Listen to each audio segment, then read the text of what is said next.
បាទសូមជម្រាបសួរបាទពុកម៉ែបងប្អូនកូនក្មួយទាំងអស់បាទទាំងក្នុងប្រទេសនិងក្រៅប្រទេសបាទជាទីនឹករលឹកបាទនិងជាទីស្រឡាញ់រាប់អានបាទពុកម៉ែបងប្អូនកូនក្មួយបាទដែលជាអ្នកនិយមតាមដានទស្សនាភាពយន្តភាគខ្មែររបស់យើងបាទគឺពិតជាស្គាល់ច្បាស់ហើយបាទ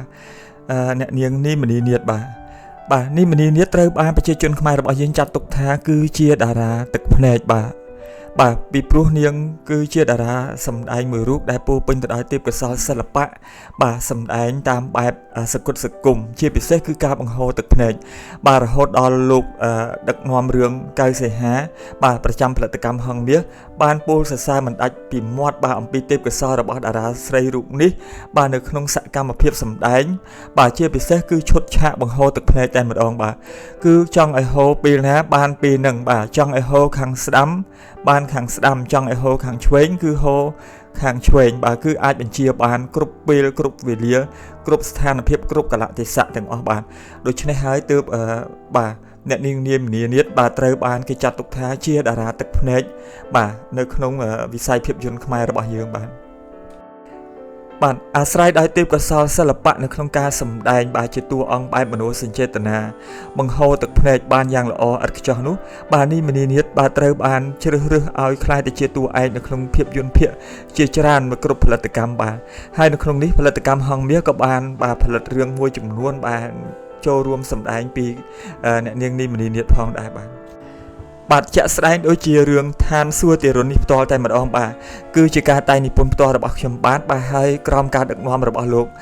កៅសីហាបាទហើយរឿងនេះបានធ្វើការចាក់ផ្សាយនៅក្នុងអំឡុងឆ្នាំ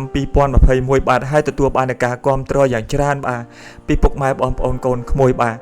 មិនថាតាមរយៈកញ្ចក់ទូរទស្សន៍ឬក៏តាមរយៈការបាទ live ផ្ទាល់តាម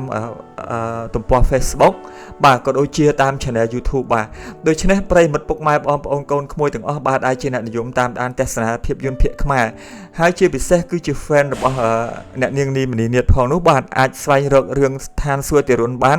នៅក្នុង YouTube ដើម្បីធ្វើការទស្សនាបាទគឺមានតាំងពីភាគទី1រហូតដល់ភាគទីបញ្ចប់បាទហើយរឿងឋានសួគ៌ទារុណនេះបាទគឺជារឿងមនោសញ្ចេតនាសង្គមគ្រួសារបាទធ្វើការឆ្លុះបញ្ចាំងអំពីតថភាពជីវិតប្តីប្រពន្ធនៅក្នុងសង្គមខ្មែររបស់យើងដែលមានភាពរកម្មរកុសមិនចោះសម្រុងគ្នាដែលសារតែជាអាពាហ៍ពិពាហ៍ដែលកើតឡើងពីការផ្សំគុំរវាងចាស់ទុំដែលពុំមែនជាសេចក្តីស្រឡាញ់ដែលកើតចេញអំពីសម័យខ្លួនទាំងសងខាងនោះឡើយបាទហើយរឿងនេះក៏បានបង្កប់នៅគំនិតអប់រំល្អៗជាច្រើនបាទមានទស្សនវិជ្ជាជីវិតបាទតាក់ទងជាមួយនឹងការកសាងសុភមង្គលនៅក្នុងក្រុមគ្រួសារផងដែរបាទដើម្បីចង់ដឹងច្បាស់ថាតើរឿងនេះមានអត្ថន័យខ្លឹមសារបាទហើយមានចំណងបញ្ហាយ៉ាងណាខ្លះនោះបាទសូមបាទ search នៅក្នុង YouTube បាទហើយវាយពាក្យថាឋានសួគ៌ទារុណបាទនៅពេលនោះបាទពុកម៉ែបងប្អូនកូនក្មួយនឹងប្រទះឃើញរឿងនេះទាំងមូលតែម្ដងបាទសម្រាប់ពេលនេះបាទសូមអរគុណបាទសូមជម្រាបលាបាទសូមជូនពរពុកម៉ែបងប្អូនកូនក្មួយទាំងអស់ជួបប្រទះបុត្រពរទាំង4ប្រការកុំបីឃ្លៀងឃ្លាតឡើយបាទ